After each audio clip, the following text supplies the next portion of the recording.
notre Seigneur et le glorifier lui seul parce que c'est lui qui doit recevoir toute la gloire. Tout ce que nous allons dire et faire, nous le faisons pour le Seigneur, dans le nom de Jésus. Amen. Et c'est vrai, ce premier cantique que nous allons chanter ensemble, et c'est vrai, je l'ai chanté ce cantique vendredi soir, tout en dirigeant sur l'amour de Dieu à notre égard et aussi notre amour pour le Seigneur. Viens m'apprendre à t'aimer. Et peut-être cela peut être aussi une prière ce matin, tout en chantant dans la louange, viens m'apprendre à t'aimer, viens m'apprendre à t'adorer et viens m'apprendre à te louer. Amen.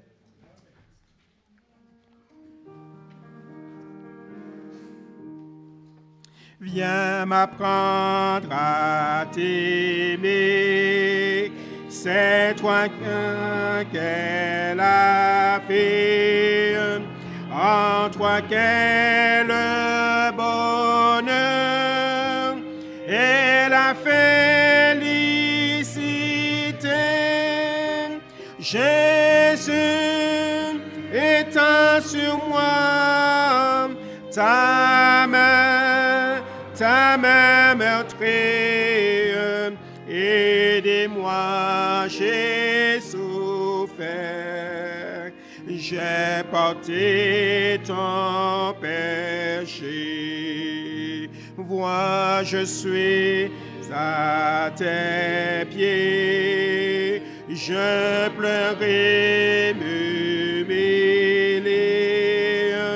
à l'ombre de ta croix, je me tiens prosterné,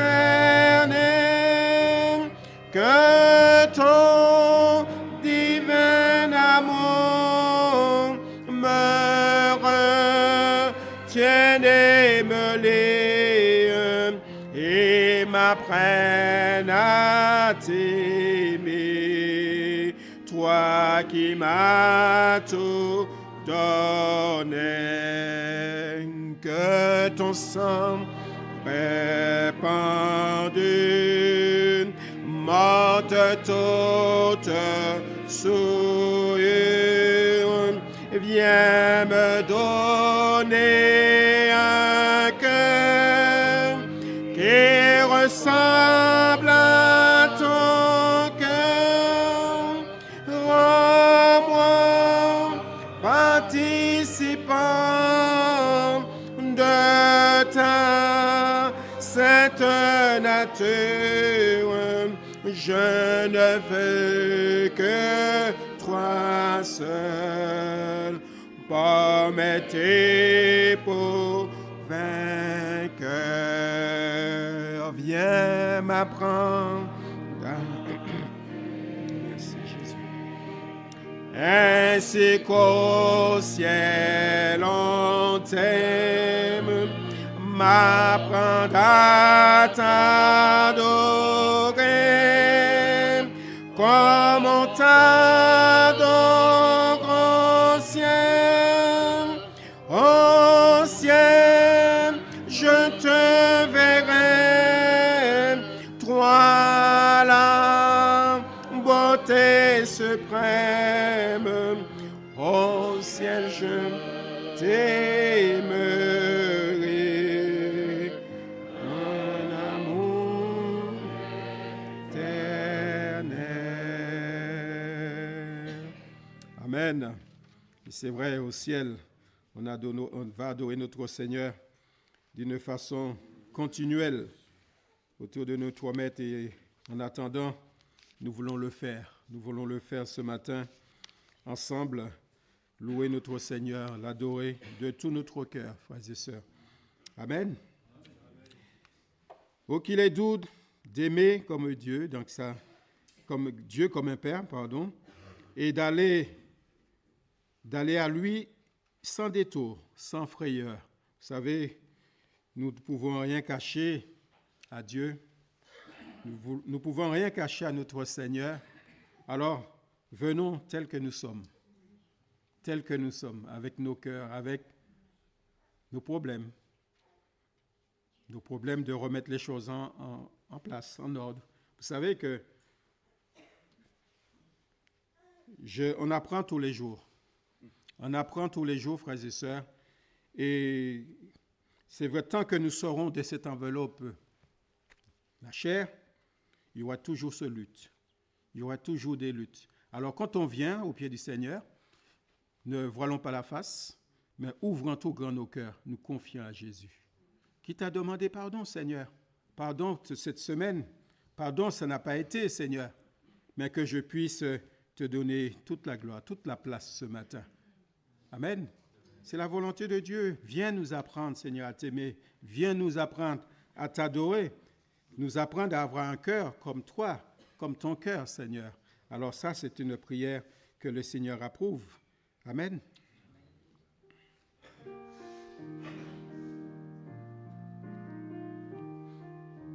Oh, qu'il est tort d'aimer Dieu comme un Père, d'aller à lui sans détour, sans frayeur, de parcourir sa terrestre carrière, toujours conduit par l'Esprit du Seigneur. Oh, qu'il est tôt de trop faire à toute heure, un tendre ami prêt à nous soulager, d'être en tout lieu, Jésus dans ta demeure, et sur ton sein au plus fort de danger. Oh, qu'il est doux de penser à ta grâce dans ma faiblesse et toutes mes langueurs, et de me dire, et c'est mis à ma place comme un agneau pour porter mes langueurs. Oh, qu'il est doux de contempler ta gloire, Seigneur Jésus, et tous les tiens en toi, d'attendre en paix le jour de ta victoire, et de ta main le prix de notre foi. Oh, quel moment, Jésus, devant ton trône, quand tous les saints allons glorifier, portant chacun l'immortelle couronne, en t'adorant la mettrons à tes pieds. Dans nos concerts, joints au concert des anges, nous chanterons le cantique nouveau. Nos pattes d'or, nos foies et nos louanges rendront la gloire et l'honneur l'agneau. Gloire à Dieu. Voilà, nous chantons aussi ce cantique, le 333, avec allégresse, qui nous a dit qu'ils ont intitulé ce cantique. Et nous voulons, à travers ce cantique, marcher, comme il le dit, parce que c'est vrai, c'est un cantique de sanctification. La sanctification, c'est aussi de marcher vers le ciel. C'est notre destinée. Oui? Amen. Ben oui. Notre espérance, c'est le ciel, frères et sœurs. C'est Jésus, notre espérance. Alors, chantons de tout notre cœur ce cantique. Ne fais pas trop attention quand il dit frère, au frère a le cœur en haut. Dans le frère, il y a les sœurs aussi. Hein. D'accord? Okay.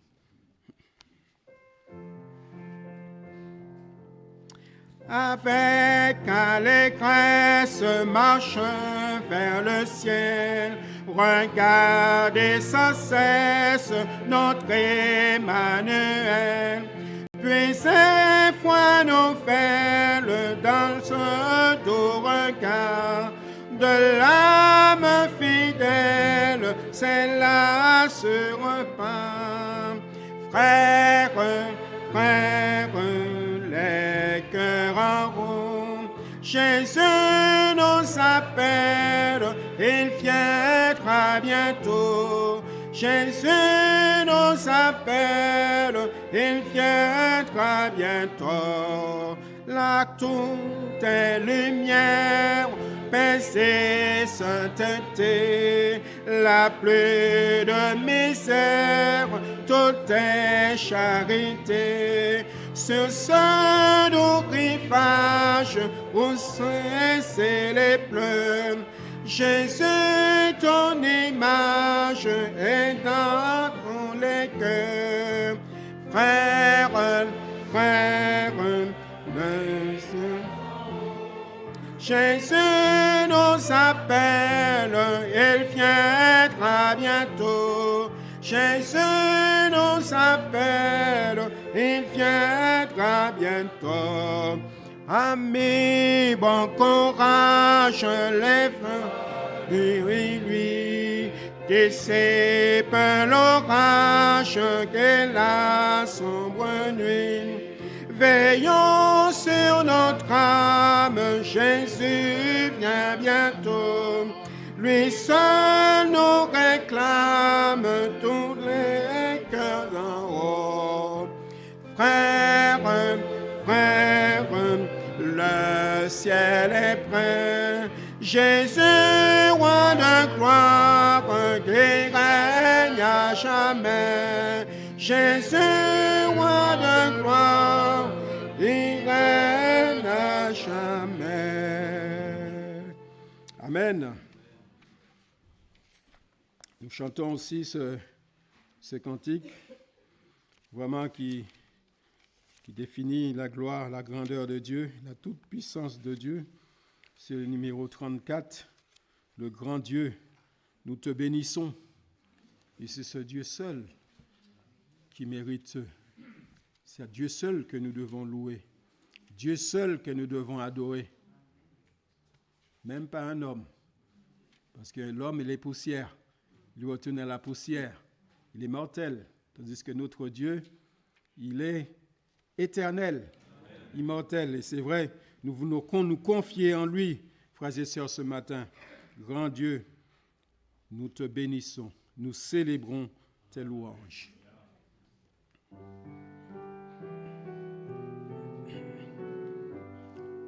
Grand Dieu, nous te bénissons. Nous célébrons tes louanges. Éternel, nous t'exaltons.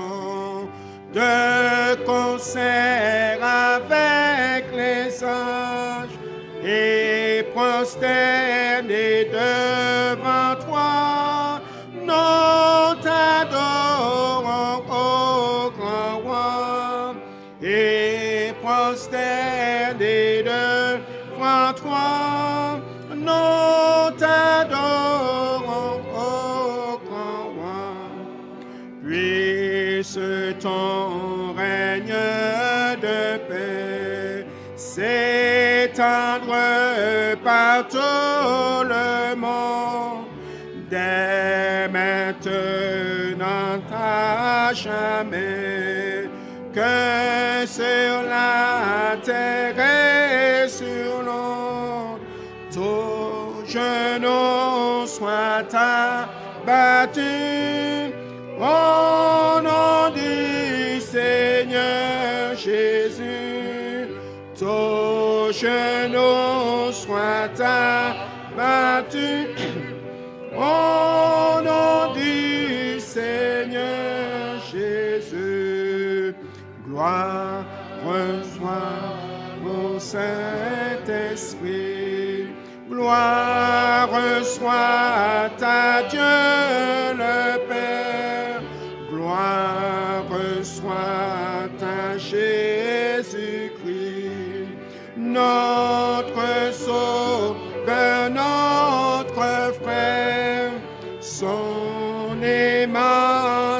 charité, dure perpétuité, son immense charité, dure perpétuité.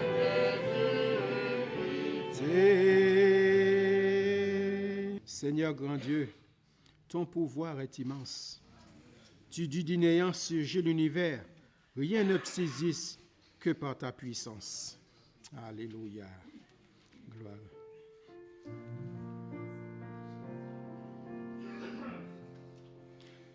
Seigneur, quand Dieu, ton pouvoir est immense, tu donnes de néant surgit l'univers. Rien ne subsiste que par ta puissance, soleil de flamme, l'univers des mers, le firmament aux millions d'étoiles, tout obéit au plus profond des cieux. Mon cœur s'émeut lorsque tu lui dévoiles ta majesté, ton pouvoir glorieux. Seigneur, grand Dieu, profond est ta sagesse, belle et parfaite ta création. Tu fais de nous, malgré notre faiblesse, par ton esprit, tes fils d'adoption. Le monde suprême et le roseau qui plie font éclater ta gloire, ô Dieu des cieux. Plein de respect, mon cœur aimé te prie, et je bénis ton savoir merveilleux. Seigneur, grand Dieu, ton amour est sublime, ton Fils vint ici, bas le révéler. Tu n'éteins pas le lumineux infime qui fume encore et ne peut plus brûler. J'étais lié par une chaîne infâme, tu la brisas sur la croix, bon sauveur. Bleu rend à mon chardon et je proclame ton sacrifice.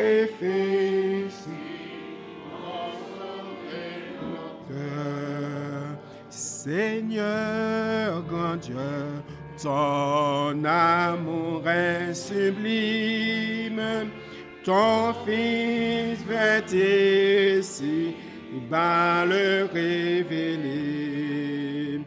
Tu n'éteins pas le lumineux infime qui fume encore et ne peut plus brûler. J'étais lié par une chaîne infâme, tu la brisas sur la croix, bon sauveur. Pleurant dans mon jardin et je proclame ton sacrifice.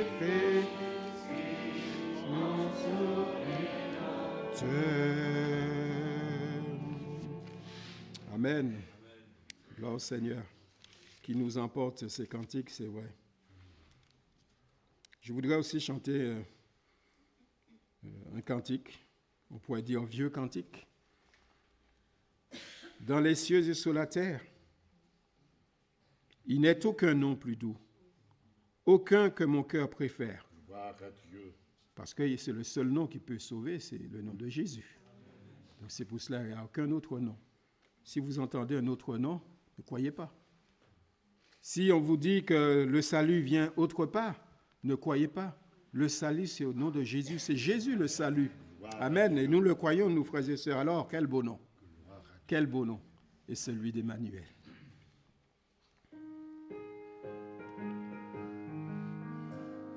Dans les cieux et sur la terre, il n'est aucun nom plus doux, aucun que mon cœur préfère, au nom de Christ mort pour nous.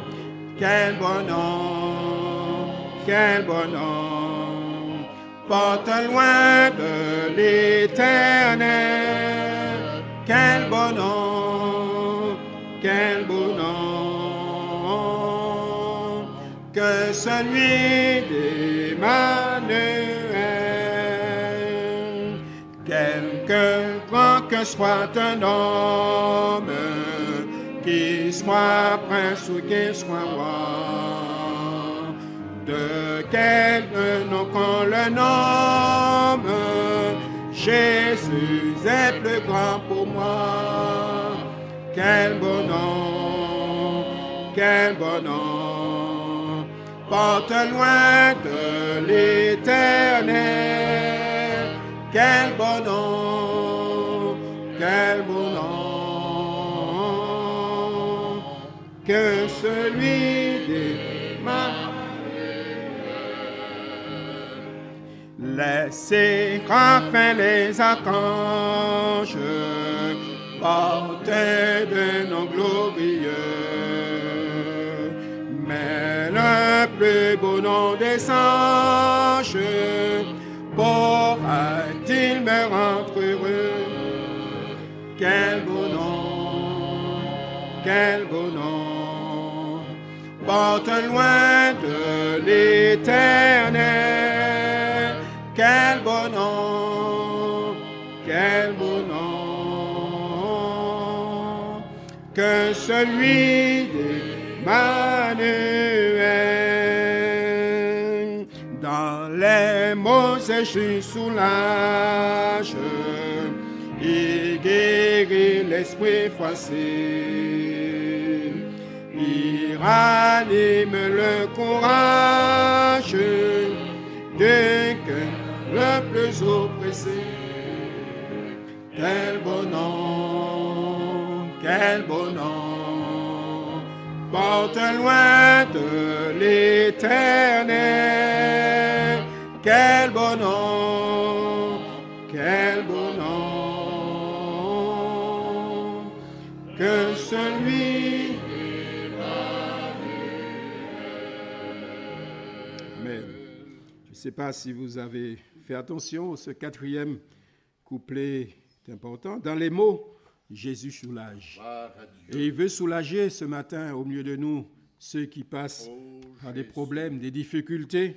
Il est dit, Jésus, il guérit l'esprit froissé. J'ai envie de dire, il guérit aussi le corps. Amen. Donc Jésus, rien, le Seigneur, il n'y a rien qui peut l'arrêter. Il fait tout.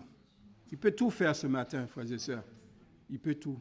Alors, il ranime le courage. Si vous n'avez pas beaucoup de courage, vous êtes entré dans ce lieu avec une baisse de courage, comme on pourrait dire. Eh bien, j'ai envie de dire c'est normal, parce qu'il nous arrive aussi ne pas avoir carrément être là. Nous pouvons être là aussi. Hein. Mais Jésus ranime. Jésus nous redonne du cœur le plus oppressé. Alors, Jésus est là. Amen. On pourrait chanter encore ce quatrième, reprendre ce quatrième couplet. Dans les mots, Jésus soulage et guérit l'esprit froissé. Il ranime le courage de cœur le plus oppressé.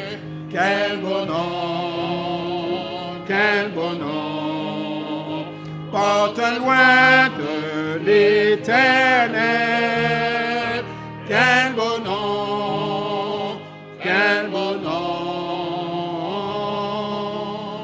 que celui d'Emmanuel.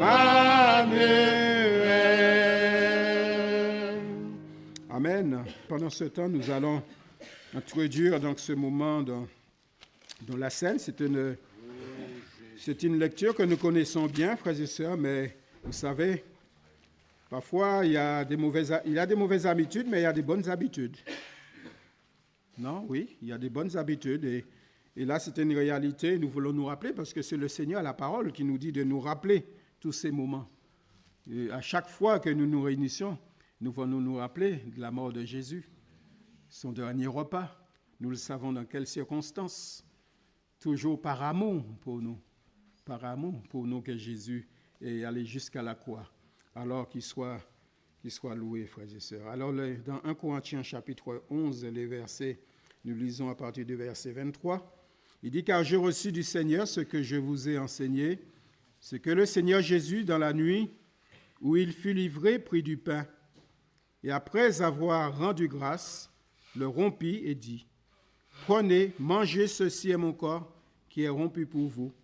Faites ceci en mémoire de moi. » De même, après avoir soupé, il prit la coupe et dit, « Cette coupe est la nouvelle alliance en mon sang. Faites ceci en mémoire de moi, toutes les fois que vous en boirez. Car toutes les fois que vous mangez ce pain et que vous buvez cette coupe, vous annoncez la mort du Seigneur jusqu'à ce qu'il vienne. C'est pourquoi celui qui mangera le pain ou boira la coupe du Seigneur indignement sera coupable envers le corps et le sang du Seigneur. Que chacun donc s'éprouve soi-même, et qu'ainsi il mange du pain et boive de la coupe. Car celui qui mange et boit sans discerner le corps du Seigneur, mange et boit en jugement contre lui-même. C'est pour cela qu'il y a parmi vous beaucoup d'infirmes et de malades, et qu'un grand nombre sont morts. Si nous nous jugeons nous-mêmes, nous ne serions pas jugés, mais quand nous sommes jugés, nous sommes châtiés par le Seigneur, afin que nous ne soyons pas condamnés avec le monde. C'est vrai, comme il dit ce passage, nous voulons nous examiner nous-mêmes, ce qui montre que ce repas, il y a de l'importance, c'est sérieux, c'est sérieux. C'est pour cela que celui qui va s'engager à prendre ce pain et ce vin, c'est quelqu'un qui a rencontré le Seigneur dans sa vie, qui a pris un engagement de suivre Jésus, qui est passé par le du baptême. C'est vrai, c'est quelqu'un qui marche avec le Seigneur. Que Dieu soit béni. Ensemble, Seigneur, nous te disons merci. Merci pour la louange, pour l'adoration qui est montée jusqu'à toi, Seigneur. Maintenant, nous voulons mettre devant toi, Seigneur, ta parole. Elle est bénie parce qu'elle vient de toi. Alors nous mettons, Seigneur, ton serviteur à toi tes mains afin qu'il soit cet instrument et surtout que nos cœurs soient disposés pour le recevoir. Amen. Amen.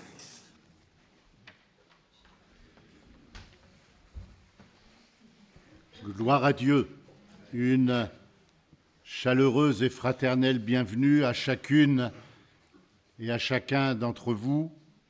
Une fraternelle et chaleureuse bienvenue à celles et ceux qui nous suivent par la vidéo. Que la grâce du Seigneur soit le partage de tous. Je suis heureux de pouvoir arriver à ce moment-là, parce que je dois vous avouer que jusqu'au moment où je me lève, pardonnez-moi de le dire ainsi, c'est sans prétention, mais depuis quelques jours, je suis l'objet des attaques du malin pour nous empêcher de dire la vérité. Je vous invite à ouvrir le premier livre de Samuel au chapitre 7. Je n'aurais pu lire que quelques versets, mais je crois qu'il est bon de lire le chapitre 7 en entier. 1 Samuel, chapitre 7.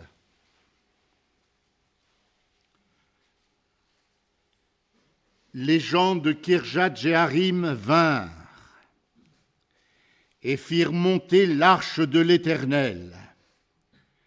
Ils la conduisirent dans la maison d'Abinadab sur la colline, et ils consacrèrent son fils Éléazar pour garder l'arche de l'Éternel. Il s'était passé bien du temps depuis le jour où l'arche avait été déposée à Kirjat-Jéarim. 20 années s'étaient écoulées. Alors toute la maison d'Israël poussa des gémissements vers l'Éternel. Samuel dit à toute la maison d'Israël, si c'est de tout votre cœur que vous revenez à l'Éternel, ôtez du milieu de vous les dieux étrangers et les Astartés. Dirigez votre cœur vers l'Éternel et servez-le, lui seul. Et il vous délivrera de la main des Philistins. Et les enfants d'Israël ôtèrent du milieu d'eux les Baals, les Astartés, et ils servirent l'Éternel seul. Samuel dit, assemblez tout Israël à Mitzpa, et je prierai l'Éternel pour vous. Et ils s'assemblèrent à Mitzpa. Ils puisèrent de l'eau et la répandirent devant l'Éternel, et ils jeûnèrent ce jour-là en disant, nous avons péché contre l'Éternel. Samuel jugea les enfants d'Israël à Mitzpa. Les Philistins apprirent que les enfants d'Israël s'étaient assemblés à Mitzpa, et les princes des Philistins montèrent contre Israël.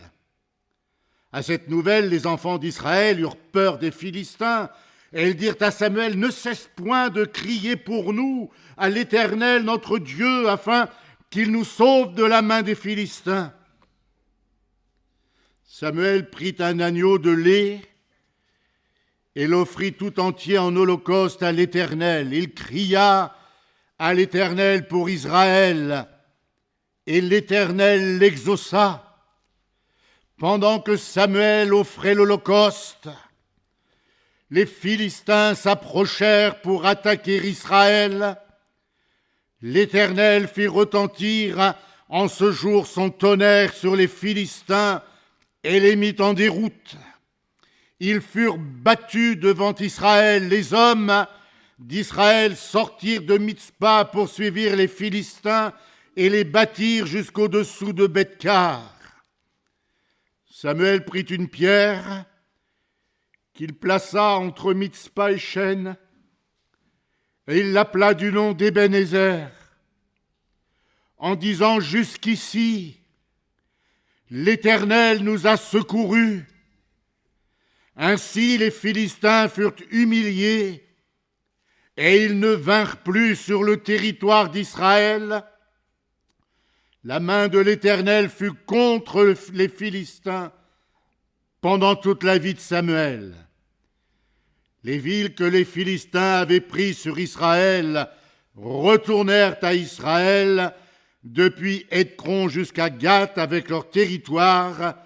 Israël les arracha de la main des Philistins, et il y eut paix entre Israël et les Amoréens. Samuel fut juge en Israël pendant toute sa vie. Il allait chaque année faire le tour de Béthel, de Gilgal et de Mitzpa, et il jugeait Israël dans tous ces lieux. Puis il revenait à Rama, où était sa maison, et là il jugeait Israël, et il bâtit un autel à l'Éternel. Amen. J'ai noté comme titre au message de Dieu un réveil dans un temps d'apostasie, un réveil possible, mais nécessaire dans des temps les plus troublés. il n'y a qu'une seule voie, qu'un seul chemin vers le réveil. Et la parole de Dieu me montre que ce chemin-là est un chemin qui s'effectue dans la douleur, dans des souffrances. Pourtant, l'arche de l'Éternel était revenue. Si nous avions pu lire, mais vous pourrez le faire et vous le savez déjà, les chapitres précédents, il y avait eu une guerre entre les Philistins et le peuple d'Israël, et les Philistins avaient réussi à prendre l'arche de l'Éternel et ils l'ont emmenée chez eux. Puis l'arche de l'Éternel est revenue. Pourtant, la présence de Dieu était au milieu du peuple. Mais la communion de Dieu avec son peuple n'était pas rétablie. Je ne sais pas si vous avez faim et soif de temps nouveaux. Vous allez me trouver un peu curieux ou un peu bizarre, je vous donne raison. Je sais comment commence ce culte. Je ne sais pas comment il va se terminer. Parce que je prie pour que ce soit Dieu qui termine ce culte, qu'il envoie cette puissance d'en haut qui va courber mon cœur, qui va courber mon âme. Parce que dans les versets que nous avons lus, nous nous sommes aperçus et nous avons lu qu'à un moment donné, le peuple de Dieu tout entier ne va pas prier. Il va crier à l'Éternel son Dieu.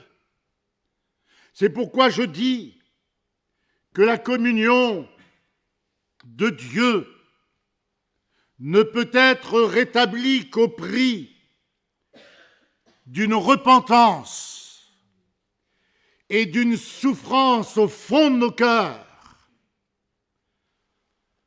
Malheureusement, à cette époque-là, le cœur du peuple n'était pas dans cet état-là. La parole de Dieu me fait remarquer que le point de départ vers un réveil est une souffrance profonde. Nous souffrons de voir les nôtres repartir dans le monde. Nous souffrons de voir nos bien-aimés malades rester malades. Nous souffrons de voir nos frères et sœurs qui ne grandissent pas dans la foi. Et le Saint-Esprit pose cette question. Si je reviens tout de suite, est-ce que je pars avec lui? Ou est-ce que je reste? Alors toute la maison d'Israël va pousser des cris vers l'Éternel, une souffrance exprimée devant Dieu, une souffrance générale, toute la maison, et une souffrance profonde, des gémissements.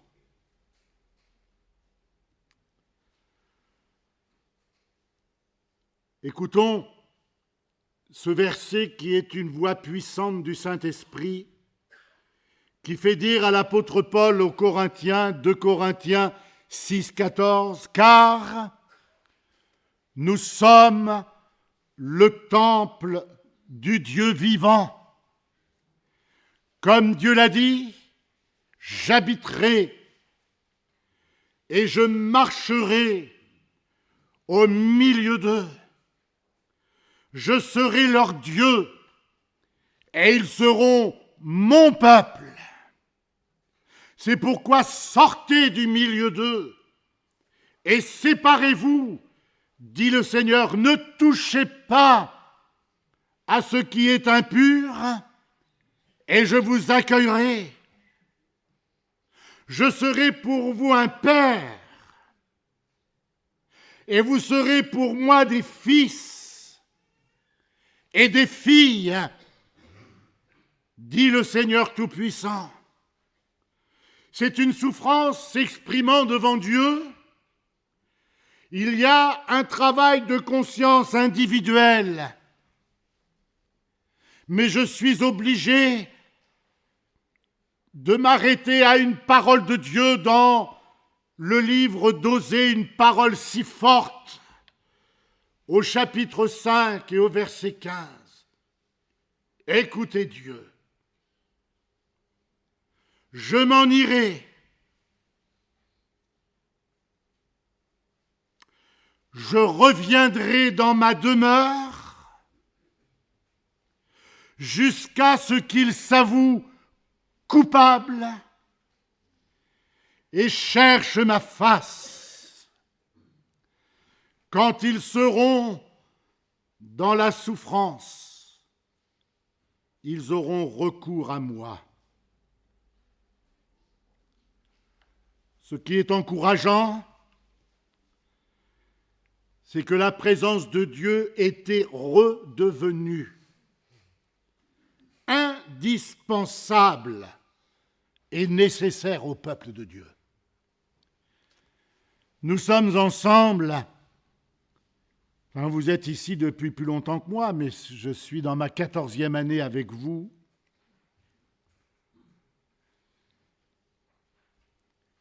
Et je crie à Dieu pour qu'il y ait au milieu de nous une action puissante du Saint-Esprit. Pardonnez-moi de le dire ainsi, mais j'ai une peine immense pour nos malades qui restent malades. Ce n'est pas de la faute de Dieu. Ce n'est pas de la faute du serviteur de Dieu. Il faut que je regarde au fond de mon cœur. Il y a ce matin au milieu de nous le jeune Roman. Pardonne-moi, mon jeune frère, de parler de toi.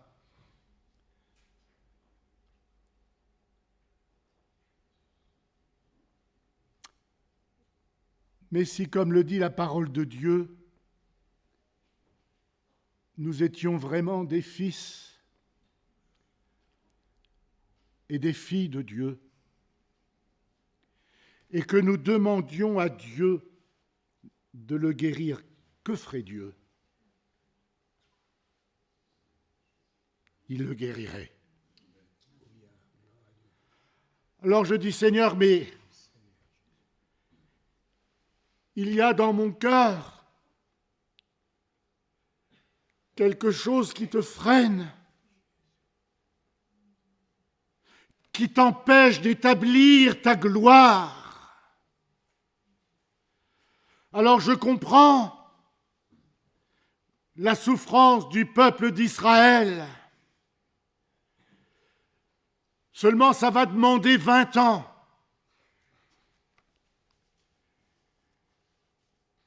S'il y a dans mes yeux des larmes, en préparant ce message, il y avait au fond de mon cœur des sourires.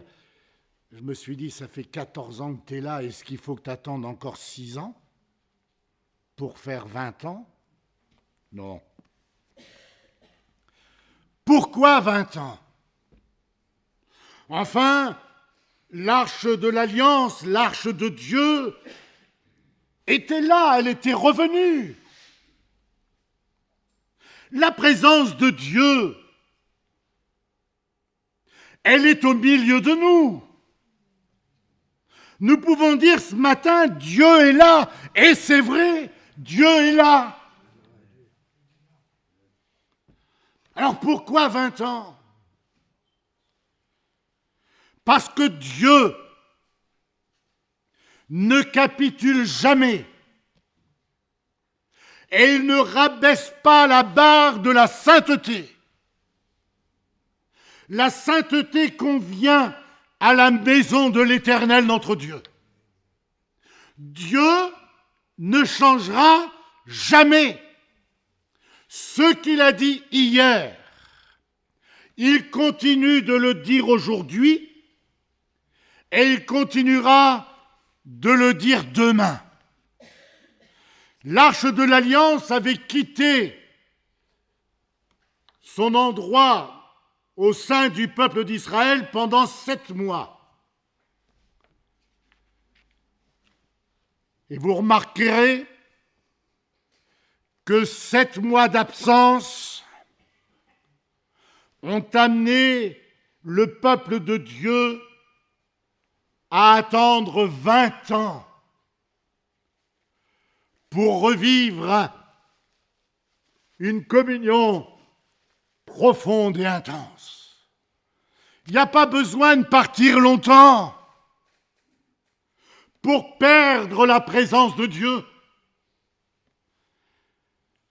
Alors ce matin, je dis Seigneur, viens au milieu de nous par ton esprit.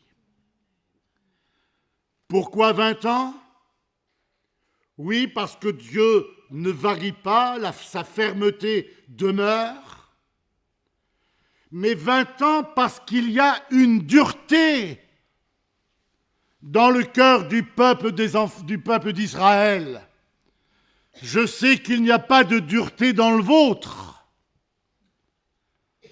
D'abord, je n'ai pas le droit de regarder dans votre cœur, mais je regarde dans le mien. Oh là là!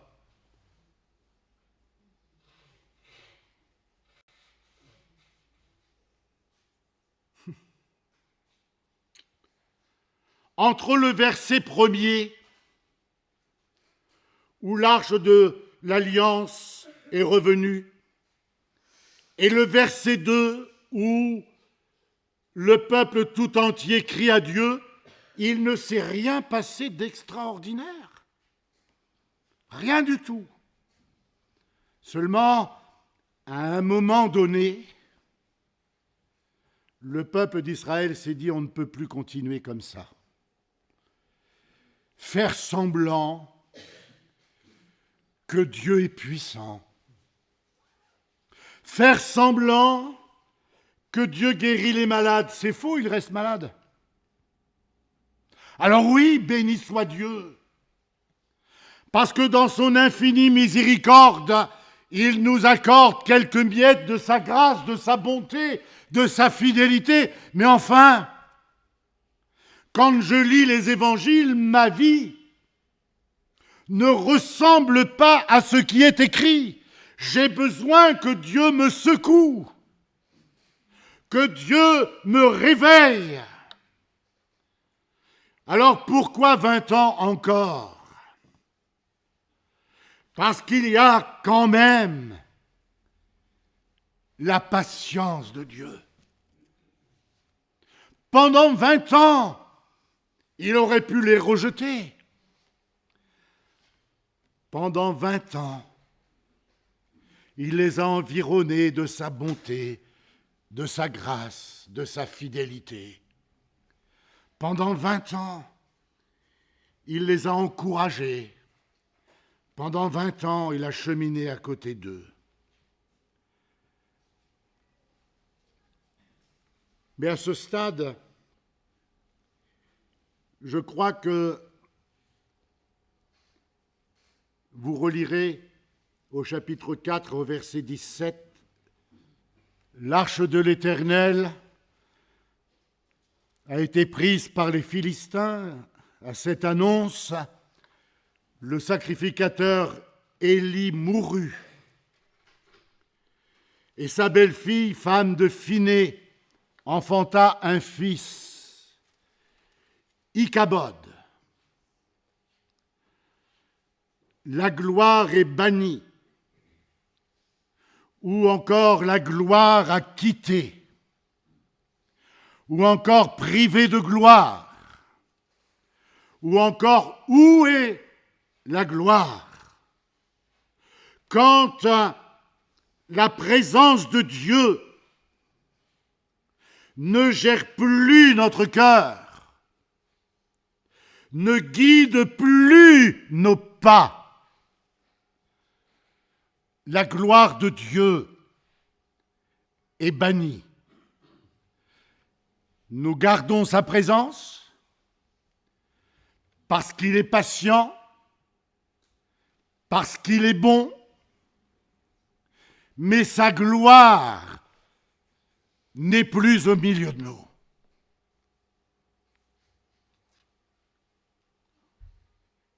En hébreu, quand il est question de gloire, la racine du mot gloire signifie Dieu. Oui, Dieu est banni. Parce que nous le remplaçons par d'autres choses. Je vais être clair, ne prenez surtout pas cela comme une parole méchante, comme un jugement.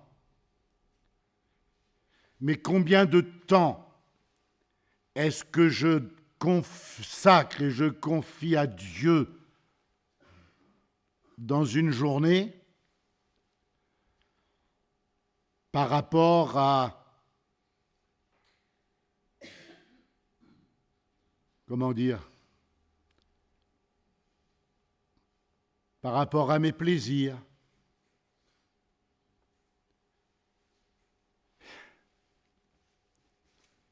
Ça va être méchant ce que je vais dire, mais vraiment, je le dis avec le sourire.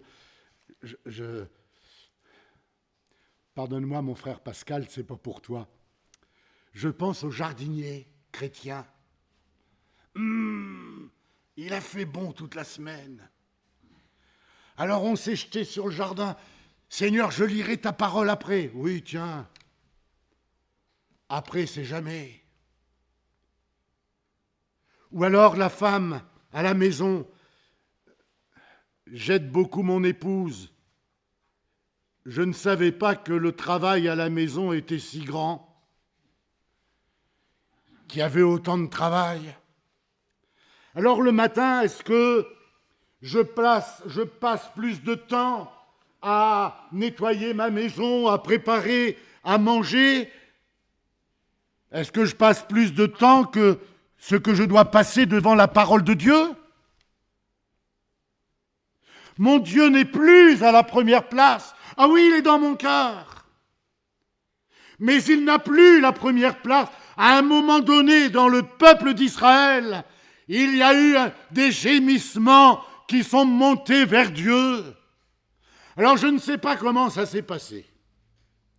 J'ai laissé mon imagination se promener comme cela.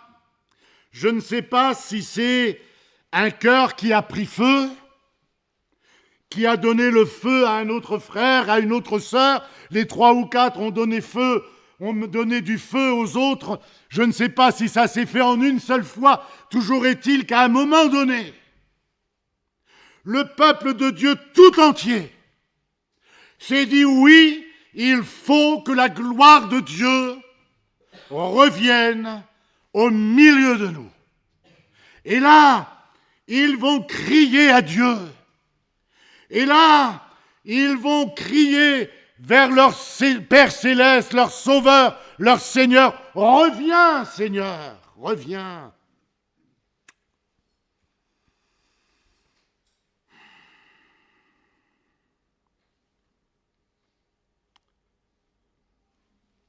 Alors on entend on entend prier, on entend chanter. Samuel est là,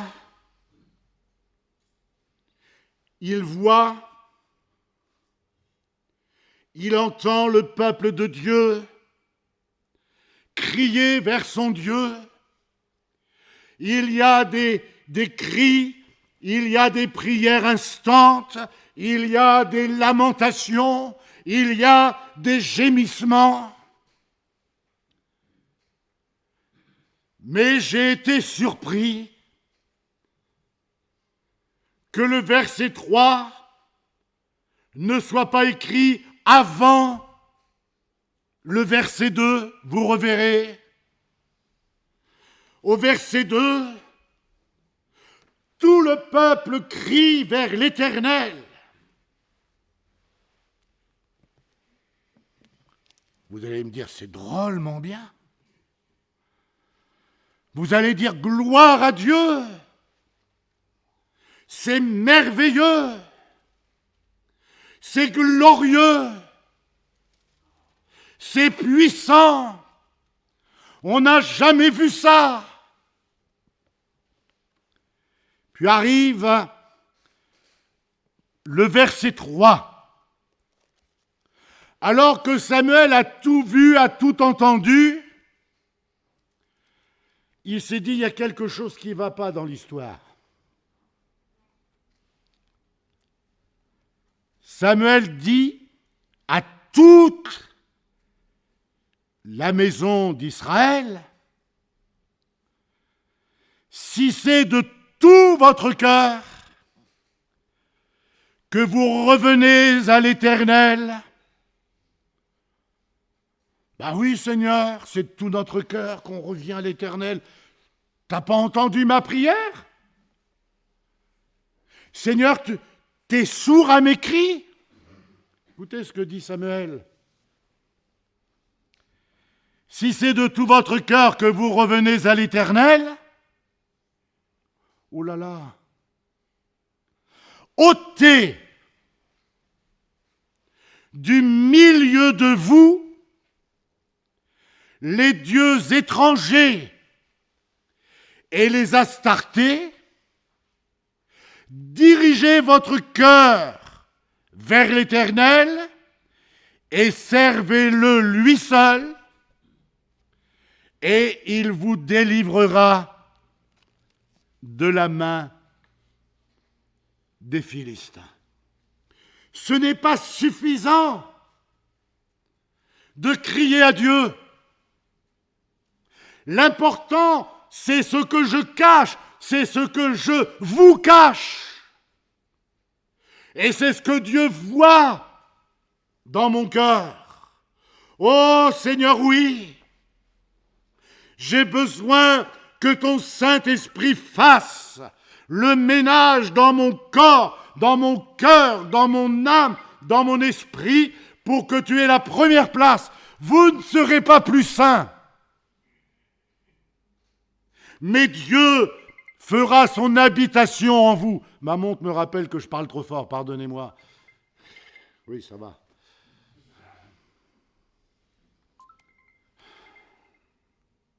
Avez-vous fait une chute? Non. Faire traverser l'atelier.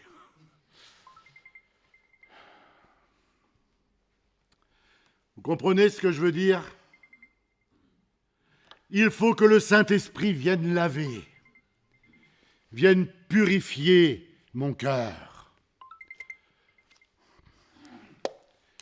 J'ai tellement besoin du Dieu vivant et vrai.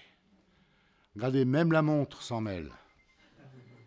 Oui, le diable n'aime pas qu'on parle comme ça. Le diable n'apprécie pas qu'on le chasse de nos cœurs.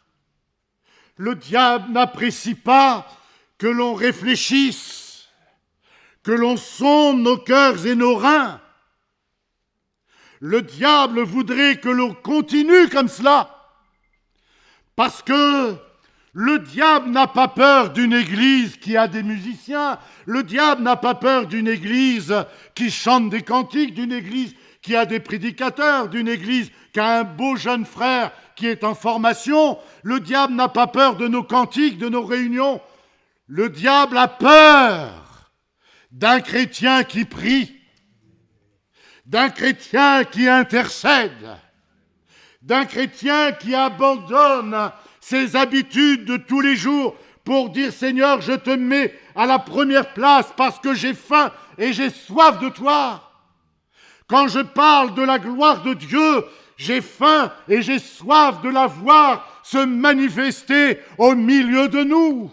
Quand est-ce qu'on va entendre que Romane est délivré et guéri? Quand je vais dire à Dieu de venir prendre toute la place dans mon cœur et dans ma vie.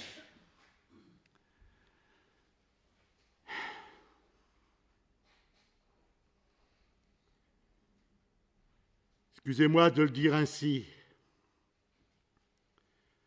mais il n'y a pas de réveil sans une agonie dans la prière. La prière, ce n'est pas au moment du repas. Seigneur, je te rends grâce. J'espère que vous le faites. Seigneur, je te rends grâce pour ta fidélité, pour la nourriture que tu donnes, pour le toit que tu nous accordes. La prière, ce n'est pas le moment de se coucher où on dit Seigneur, merci, nous te remettons nos petits, nos grands, nos moyens. Non, non. La prière, c'est ce moment où on est tout seul. Tout seul avec Dieu. Et dans ce moment-là, je n'ai pas le temps de m'occuper de mon frère, de ma sœur, de mon épouse. Je prends le temps de répandre tout mon cœur devant Dieu et de tout lui dire. Tu vois, Seigneur, là, ça fait des années que je lutte, que je combats, que je prie pour ça et rien ne se passe. Seigneur, aide-moi. Pardonne-moi. La prière, c'est ce moment où il n'y a plus un bruit et où vous sentez le souffle du Saint-Esprit. La visitation du Dieu des cieux. Et vous sentez qu'il enlève, qu'il arrache du fond de votre cœur ce qui vous attire à la terre. Et vous sentez qu'il vous appelle à lui. Et alors vous le louez, vous l'adorez, vous restez le même. Mais au fond, c'est propre. Au fond, c'est saint. Et dans ces moments-là, Dieu fait sa demeure en nous. Le temps passe tellement vite. J'aurais plein de choses à vous dire encore, mais vous êtes intelligents, vous avez compris. Le peuple criait, mais les idoles étaient restées. C'est terrible de conserver, de cacher ce qui est honteux au fond de nos cœurs. Alors écoutez ce que dit Samuel. Si c'est de tout votre cœur que vous revenez à l'Éternel, ôtez du milieu de vous les dieux étrangers. Il y a de la part de Samuel et de la part du Saint-Esprit ce matin ces paroles: servez l'Éternel, lui seul. Et le prophète Osée, dans son chapitre 10 et au verset 2, disait « Leur cœur est partagé. Ils vont en porter la peine. » Honnêtement, est-ce que par moments, ensemble, nous ne portons pas notre peine? Alors que si Dieu était présent comme il le veut, nous pourrions entrer dans des temps de prodiges et de miracles. Mais le voulons-nous?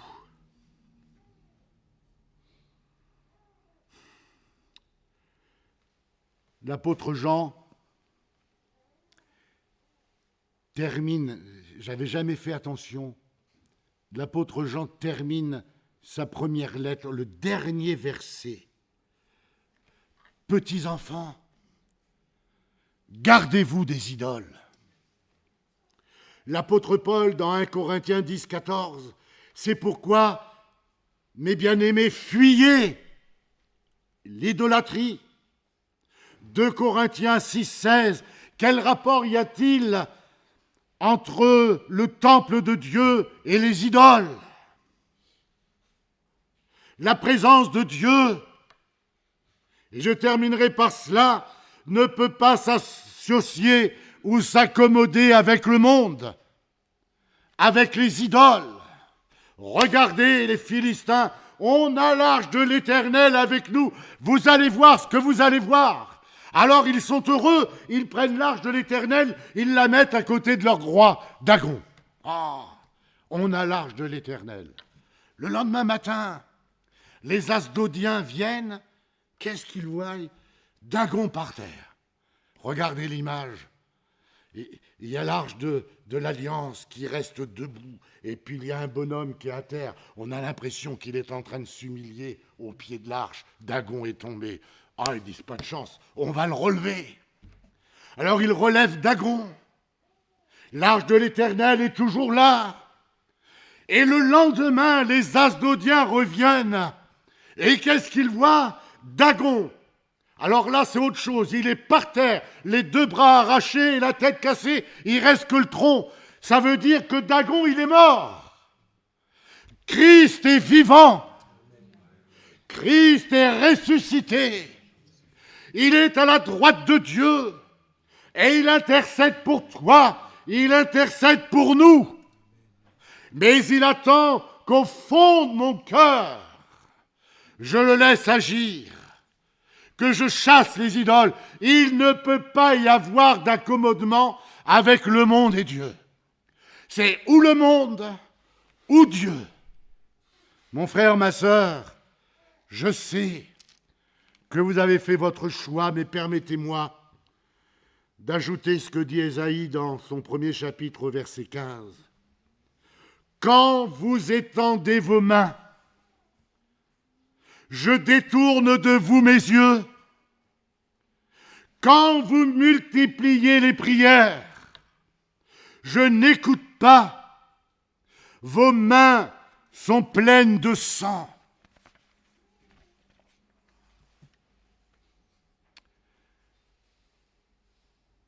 L'auteur du livre des Proverbes, chapitre 28, verset 9, « Si quelqu'un détourne l'oreille pour ne pas écouter la loi, sa prière même est une abomination. » Vous me direz, frère, c'est vrai. Mais enfin, tout cela, c'est l'ancienne alliance. C'était sous la loi. Maintenant, nous sommes sous la grâce. Amen. Alors allons sous la grâce. L'apôtre Pierre, dans 1 Pierre 3,7, en parlant, il parle aux frères, il parle aux maris, que rien ne vienne faire obstacle à vos prières. L'apôtre Paul, dans 1 Timothée 2,8, je veux donc que les hommes prient en tout lieu, en élevant des mains pures, sans colère. ni mauvaise pensée. L'apôtre Jean dans 1 Jean 3, 22, quoi que ce soit que nous demandions, nous le recevons de lui, parce que nous gardons ses commandements et que nous faisons ce qui lui est agréable. Le résultat de ce travail dans nos cœurs, de ce travail par le Saint-Esprit, nous en avons une merveilleuse réponse dans les Actes. Chapitre 19, versets 18 à 20. Plusieurs de ceux qui avaient cru venaient confesser et déclarer ce qu'ils avaient fait. C'est ainsi que la parole de Dieu croissait en puissance et en force. Et je conclus par un verset terrible. Je le trouve terrible. Le verset 24 du chapitre 11 de Marc. Une parole qui sort de la bouche de Jésus, et je termine par une parole qui sort de la bouche de Jésus. C'est pourquoi, je vous le dis, tout ce que vous demanderez en priant, croyez que vous l'avez reçu et vous le verrez s'accomplir. Et nous, on s'arrête tout le temps là. Mais il y a un petit mot qui est gênant après ce verset, vous le verrez s'accomplir. Je parle aux instits et aux profs, et, ET, conjonction de coordination. Et lorsque vous êtes debout, faisant votre prière, si vous avez quelque chose contre quelqu'un, pardonnez, afin que votre Père qui est dans les cieux vous pardonne aussi vos offenses. Mais si vous ne pardonnez pas, votre Père qui est dans les cieux ne vous pardonnera pas non plus vos offenses. J'ai lu ce verset, comme vous, maintes fois. Dites, mon frère, je termine par cette question. Jésus revient.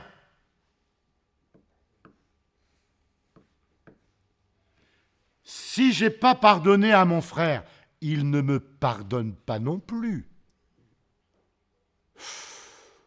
Vous voyez la question? Est-ce que je pars?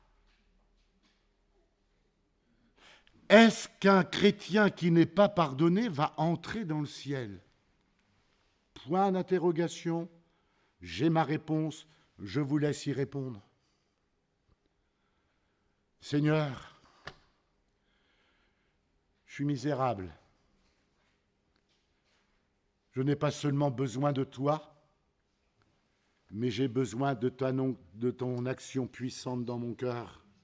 Oui, un réveil est possible dans ces temps d'abomination, d'apostasie. Seigneur, j'ai faim et j'ai soif du Dieu vivant et vrai. Seigneur, pardonne la violence de mes propos, que je puisse entrer dans tes parvis avec un cœur pur, un cœur sanctifié, que j'apporte dans ta maison la bénédiction de Dieu, que je sois un instrument qui porte la gloire de Dieu. Bénis mes frères, bénis mes sœurs, bénis l'Église abondamment, bénis ceux et celles qui nous écoutent en vidéo. Seigneur, que ton peuple te laisse agir en son sein et qu'à ton merveilleux nom en revienne toute la gloire. Amen.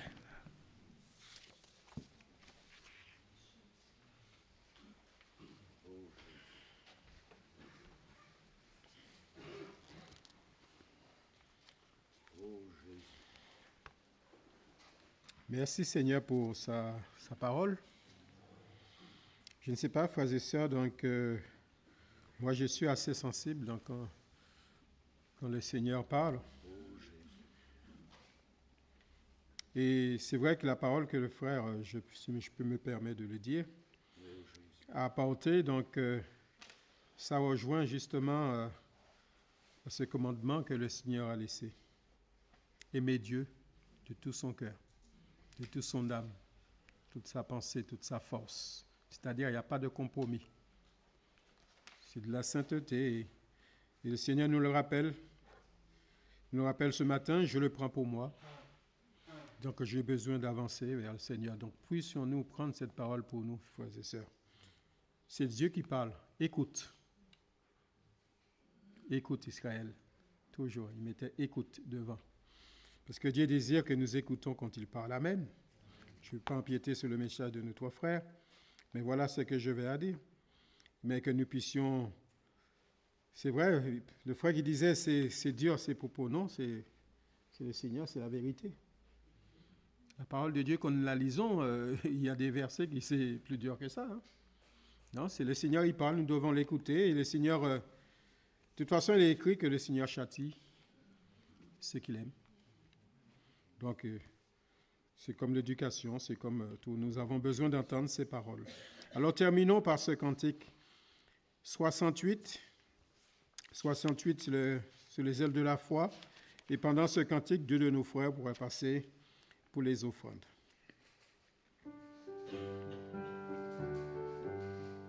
Jésus-Christ, c'est ma sagesse, il éclaire mon chemin, et je marche en ma faiblesse, conduit par sa sûre main.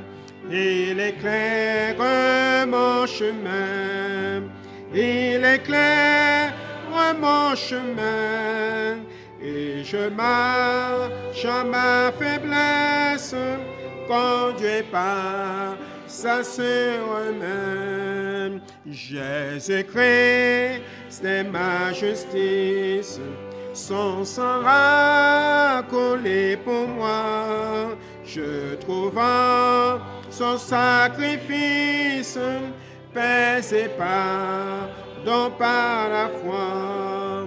Son sang a coulé pour moi. Son sang a coulé pour moi. Je trouve en son sacrifice, paix et pardon par la foi. Jésus-Christ me sanctifie, au divin c'est attaché. Je reçois de lui la vie qui m'affranchit du péché. À toi Jésus attaché, à toi Jésus attaché, je reçois de toi la vie qui m'affranchit du péché. Jésus en payant ma dette, à grand prix m'a racheté. Près de toi, ma place est prête au ciel pour l'éternité. Jésus te m'a racheté. Jésus tu m'as racheté. Et déjà ma place est prête au ciel pour l'éternité. Gloire au Seigneur.